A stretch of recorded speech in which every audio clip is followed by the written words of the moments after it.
Saya dan rokok saya, Pak. Terus saya, pastinya kan yang batuk saya. Terus saya pikir malah beliau yang batuk itu. Mari kita lihat ke industrinya. Jadi mengenai industri, mari Mas. Saya buat besar karena mata saya sudah 4, Pak. Kalau yang tadi lain-lain kecil itu besar aja nggak bisa terbaca.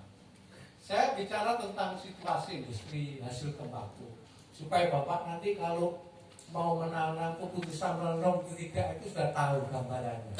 Aku tahun ini perlu nandur bakura, ya kan? Aku leren nandur bakura. Nah di sini.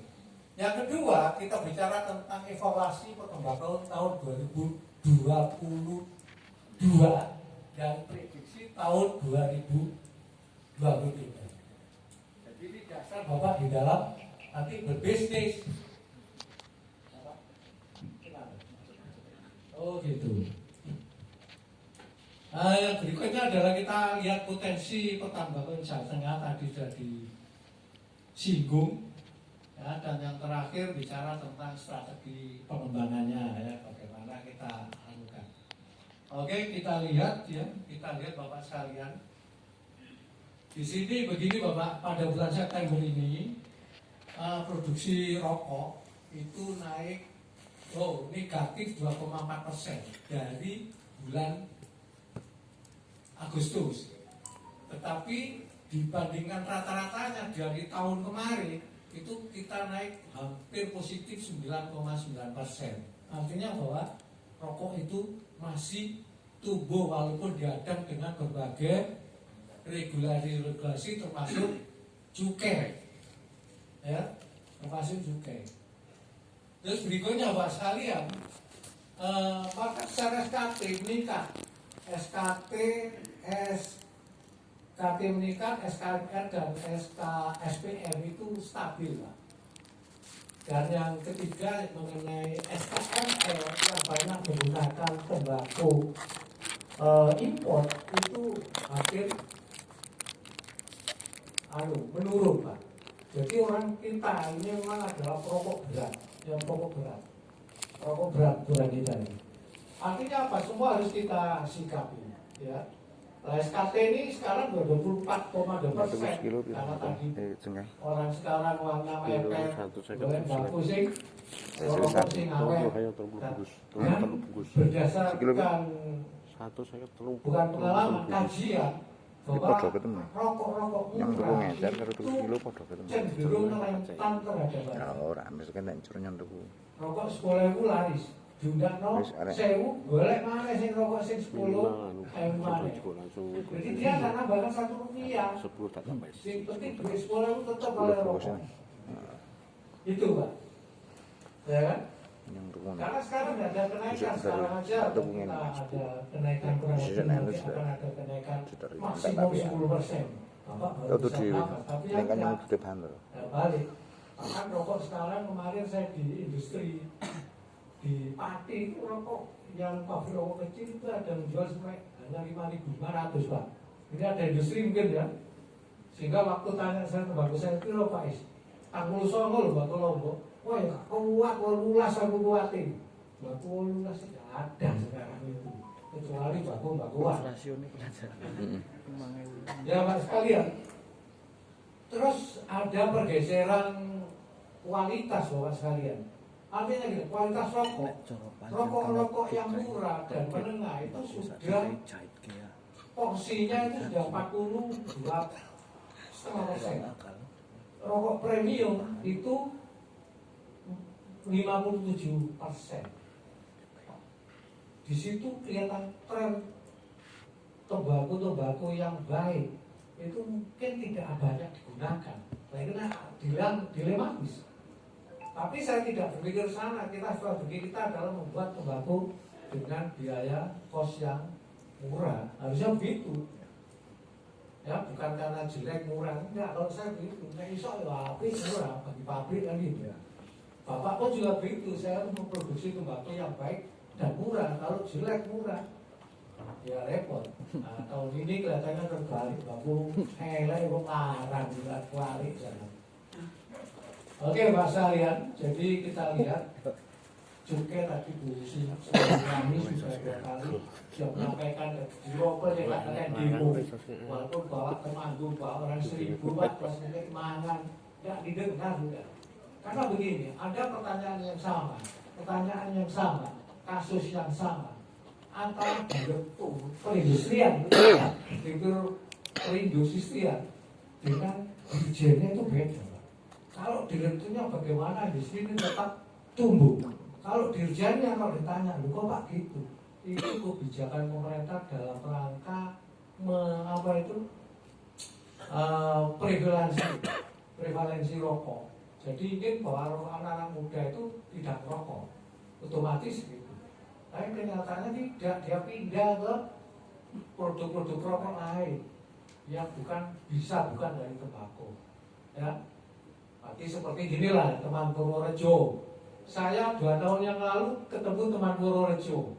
Dia bicara tentang kelombak menyan. Tahun ini ada perusahaan besar menghasilkan kelombak menyan. Tidak bertentangan dengan tidak bertentangan dengan undang-undang, tetapi karena dia perusahaan besar dengan cukai yang kecil akan memakan pabrik rokok kelombak menyan yang di Purworejo.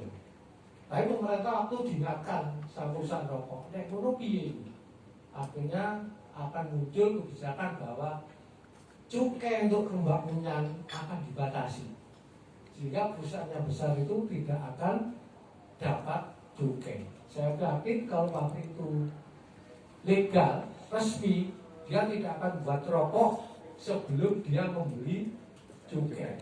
Dan itu strategi yang cukup bagus. Ini kita lihat bahwa sekalian data produksi rokok ya naik turun, dan sekarang itu di sekitar 334 miliar batang Pak sekalian. Kalau itu naik 10% berarti 360-70 miliar batang. Kalau saya hitung 5% saja. Dan itu apa dampaknya? Dampaknya adalah kebutuhan tembakau akan meningkat.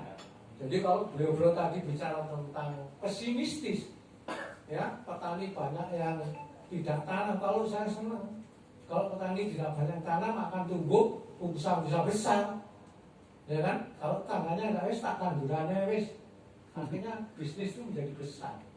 Ya, di luar negeri tidak banyak melibatkan orang jutaan. Saya di Zimbabwe satu perusahaan 200 hektar Pak.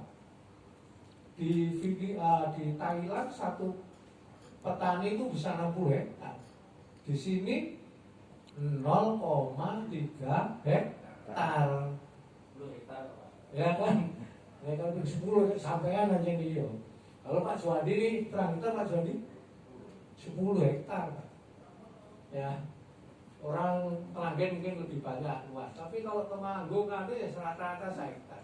Saya punya petani yang 900 yang punya tanah Pak, tanah milik sendiri 2 hektar itu tidak lebih dari 10 orang. Yang lainnya itu tidak ada. Nah, karena kecil itu, maka petani itu tidak maju-maju. Makanya kita kembangkan diversifikasi, kan gitu kan. Jangan mengharapkan tembakau tadi saja, ya. Nah, ini kita lihat warna merah, warna kuning dan warna biru Pak. Warna kuning adalah warna kuning ini adalah produksi tembakau nasional, ya kan? Sedangkan warna biru ini adalah kebutuhan tembakau. Jadi selisih-selisih inilah yang menjadi apa? Yang harus diimpor. Dan memang tembakau yang diimpor itu adalah umumnya adalah tembakau yang tidak bisa ditanam di Indonesia seperti oriental, atau sedikit wilayahnya yang potensi seperti di Lombok. Ya, di Lombok itu satu-satunya tembakau impor yang ditanam di Indonesia di Lombok itu. Itu pun jumlahnya sangat terbatas, kurang lebih sekitar 40.000 ton per tahun. Kebutuhan kita kalau kita lihat di sini sekitar hampir 40.000 ton itu sekitaran Pak. Kita itu masih impor sekitar lebih 40%. Nilainya berapa? Nilainya hampir 8,5 sampai 10 triliun yang kita impor. Yang kita ekspor kurang lebih hanya 3,5 triliun. Itu pun khusus untuk rokok dan tembakau-tembakau yang kualitasnya rendah. Jadi kita impor itu tembakau yang kualitas rendah, kecuali Naus ya Pak ya, sama DFC. Nah yang lainnya tembakau Jatim VO, tembakau bawah, itu aja. Jadi kita itu membuang tembakau jelek, tapi membeli tembakau baik, sehingga kita itu defisit devisa. Ini tahun 2022, Pak, sekalian waktu itu kita ramal. Buat tembakau tahun 2022 itu sebenarnya luas. Kurang lebih Temanggung itu naik kurang lebih 10%. Hampir semua daerah itu awalnya rencana petani itu luas menanam tembakau. Tetapi dengan La Nina yang sudah berlangsung kurang lebih 3 tahun dan puncaknya tahun 2022, itu areal itu mungkin kalau tinggal berapa persen Pak Juwandi? Ada 80% Bapak? Yang hidup loh ya? Ada. 60. Kalau 60%, produktivitas berapa persen Pak? Kira-kira tinggal berapa? Yang dulu Temanggung 1 ton Pak Nujito, jenengan yang bisa hitung. Sekarang misal pinten tak niku? Sak hektare. Angsal 8 kintal mboten? Mboten kan? Berarti dianggap 70 lah. Berarti Mbakku tahun ini saya kira tidak lebih dari 60% dari produk normal. Artinya apa? Artinya bahwa kebutuhan pabrik 2-3 tahun ke depan itu akan kekurangan karena tidak ada orang membeli tembakau sekarang untuk rokok sekarang. Gengeren ya Pak ya. Jadi tidak bisa rokok sekarang. Paling cepat tahun depan itu pun tembakau yang flukiur, yang diopen. Ayo tembakau yang kroso atau rajangan perlu gijing kurang lebih 2-3 tahun. Ya itu jadi ramalannya besok. Jadi pabrik itu orang baku saiki itu kanggo 2 tahun 3 tahun yang akan datang. Nah dari situ akhirnya 2 tahun 19, 20, 21 itu kebutuhan produk rokok, produk tembakau itu turun Pak. Jarum sendiri yang setiap tahun dalam negeri itu kurang lebih biasanya 50 sampai 60 ribu ton untuk dalam negeri Pak. Itu tahun kemarin hanya dapat 36 ribu ton. Tahun ini dapat 30 ribu ton aja sudah cukup. Luar biasa. Ya artinya apa? Ya kita akan kekurangan. Kalau kekurangan itu bisa diambil dari import, ya mesti import. Karena industri harus tumbuh. Ya, industri paling tidak bertahan. Saya dulu ingat Bapak sekalian, yang untuk membeli Pak ya, untuk membeli BCA itu kan rokok. Ya, BCA membeli Hotel Indonesia itu 2 tahun keuntungan dari BCA itu bisa untuk beli HI itu dibeli kurang lebih 7 triliun. Ya kan? Nah sekarang namanya putaran ruang di Jarum yang kurang lebih kalau lebih putaran ruang di Jarum itu sekitar 60 triliunan lah, ya kan? Itu diambil pemerintah 72%, tinggal berapa? Tinggal 28 triliun. 28 triliun masih bayari mbako, bayari tetek bengek. Akhirnya keuntungan BCA itu sekarang itu sama dengan putaran besar-besarnya putaran BCA, keuntungannya daripada putaran rokok Jarum secara penuh. Seperti itu. Jadi kalau Bapak tadi tidak bisa membeli ya itu satu sebabnya. Nah, La Nina saya sebabnya jelas. Tapi La Nina itu musibah. Tapi tidak ada Allah itu menciptakan musibah. Kalau ada musibah mesti ada berkah. Yang musibah petani sing gak nandur mbako, sing mbako ini rusak, sing berkah petani sing mbako ini hidup dan menghasilkan. Nah, orang Indonesia kan gampang lupa, bapak-bapak ini kan gampang lupa Pak. Kemarin rugi kira-kira tahun depan sampai lupa kan. Mestinya kan berhenti kan nanam tembakau. Ya kan? Aku dandan datang ke sini tetap.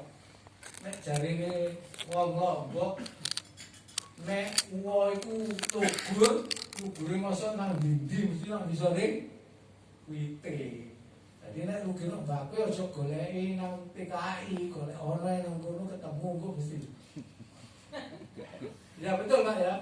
Jadi enggak ada. Saya rugi mbakku nang Groko, yang paling dekat ya dengan Capi dan yang lain. Kebetulan Capi pupuknya dapat subsidi Mas ya. Subsidi mbakku. Nah, ini Pak tidak itu apa itu? Akhirnya apa? Di saat yang sama berdiri pabrikan-pabrikan lain. Memang pabrik itu asalnya 4.000 Pak, 4.700-an. Terus habis tinggal 400 sekarang menjadi 865 balik ke sana. Okay. Tetapi ya itu kan di pabrik-pabrik kecil. Pabrik besarnya kurang dari 10. Coba jenengan itu, si pabrik besar. Pabrik besar itu ada 3, Jarum, Gedang Garam, kalian Sampurna ditambah ilegal, apa lagi? Ilegal itu porsinya sekarang ilegal, rokok ilegal itu kurang lebih sama dengan Gedang Garam. Jadi hampir 26% dari jadi di samping pabrik rokok kecil ada pabrik rokok ilegal yang masih membutuhkan tembakau dan punyanya kemarin kan. Itu aja. Jadi kita lihat kelanjutannya apa Pak? Turunnya produksi ya mendorong kenaikan harga tembakau. Jadi tahun ini tembakau itu regane wis gak tau dipikir no ambek petani. Biasanya tadi yang dari mana? Dari Meranggen gak tahu ketemu tembakau 50. Saiki ketemu. Saya tadi lihat tabelnya Meranggen itu sampai 55 Pak. Ya kan? Biasa itu Meranggen itu rata-rata 32, tahun ini mesti di atas 40. Hampir semua tembakau selain Temanggung itu rata-rata itu mesti sekitar 45-46 rata-rata. Yang kurang beruntung tahun ini adalah tembakau Irengan. Tembakau Irengan itu di Temanggung, Magelang itu Irengan. Nek sing Kuningan wah mudah kabel kan. Itu Pak. Ada satu hal yang menurut saya dengan pasar tahun ini. Tahun ini pakem-pakem pembelian tembakau itu sudah rusak. Orang beli tembakau sekarang tidak bicara tentang grade, bicara duit. Iya Pak ya? Temanggung masih ada lah, Temanggung, Madura masih ada, Meranggen masih ada. Yang lainnya itu Pak tidak ada. Wes ini regane sakmene, regane sakmene tahun ini. Satu. Kedua, kita sulit cari tembakau yang asli dan murni. Sulit. Ya, kecuali Lombok saja. Yang lainnya sudah ziarah ya. Itu tembakau itu sudah mobilitasnya tinggi. Tapi yang masa Temanggung kali ini kurang karena tembakau Temanggung kurang muda. Akibatnya percuma di dalam Temanggung. Waktu-waktu terus Garut, terus Temanggung, regane 35. Jadi ada keuntungannya, semua ada berkahnya bagi pabrik juga ada, di petani ada. Ya. Saya dengan Bupati Temanggung, Pak Bupati ngomong, Pak, Temanggung itu yo daerah produksi, yo daerah pasar. Aku njaluk, aku Temanggung sing asli Kularang. Ya. Tapi kita kan sulit membedakan tembakau yang Temanggung dan sekitar Temanggung. Ya. Sulit sekarang, apalagi tadi yang Bapak jenengan sinten Pak asmanipun? Nggih, Mulyadi. Pak Mulyadi, bos ritil. Ono sing digulami ya sing gak ngerti ngono. Ya, gak ngerti gitu. Ini Bapak digulami. Karena jenenge masuk dandang kan masuk kosmos lagi kan nggih. Itu tembakau kualitas tinggi itu tempatnya manipulasi. Itu aja sebenarnya. Makanya perlu dibangun kemitraan. Kemitraan itu bisa kemitraan kredit, pabrik nggak oleh ngetok kredit kecuali ngomong itu, yang Temanggung itu trader itu sih ngetok kredit. Bank tadi yang ngomong seperti tadi, nggak mudah Pak, gitu kan? Nggak mudah Bapak untuk akses. Saya itu pernah dimarahi sama bank Pak, karena saya mengatakan kur itu podo ambek wong mangan pitik juga plastik. Marah Pak ke saya. Karena tidak pernah dinikmati oleh petani. Apalagi Bapak sebagai petani tembakau. Bangun amalah, apa mana ora gelem biayai tembakau. Karena BNI ini sudah pernah Pak, BNI itu sudah pernah studi kelayakan layak. Tapi tadi kan muncul hasad tadi. Bahaya gak nyaur itu ono. Makanya gitu. Jadi jaminan itu tetap di pemerintah sebenarnya tidak, pemerintah kebijakannya tidak. Tapi tidak berani Bang. Ya, saya itu ada petani saya yang sudah sekian tahun kelompok. Sampai sekarang itu tidak keluar anunya. Sertifikatnya padahal sudah lunas. Tidak keluar. Artinya bukan salah banyak. Bank pun yang seperti itu pun juga tidak mampu mengamankan bukti kepemilikan petani, kan begitu. Akhirnya saya bangun kemitraan supaya petani itu mandiri di dalam permodalan, dalam usahanya, termasuk di dalam bisnisnya. Gitu. Masuk. Ini Temanggung lah, biayanya dulu lah nek. Mana ini? Meranggen itu kan murah biayanya Meranggen itu. Pupuknya gak perlu akar. Temanggung mau nanam membangku 1 hektar aja perlu hampir 10 ton pupuk kandang. Sewa tanahnya 30 yuto. Ya, perlu utang. Itu. Nah kalau pakem ini rusak Bapak, tahun depan kita membayangkan apa tuh mbako dasare apa lho. Grit rawono sing ono rego. Jadi akhirnya merugikan semua pihak. Nah, ini catatan Pak ya. Ini saya coba melihat bagaimana saya meramalkan tahun kemarin Bapak sekalian. Saya tahun 2022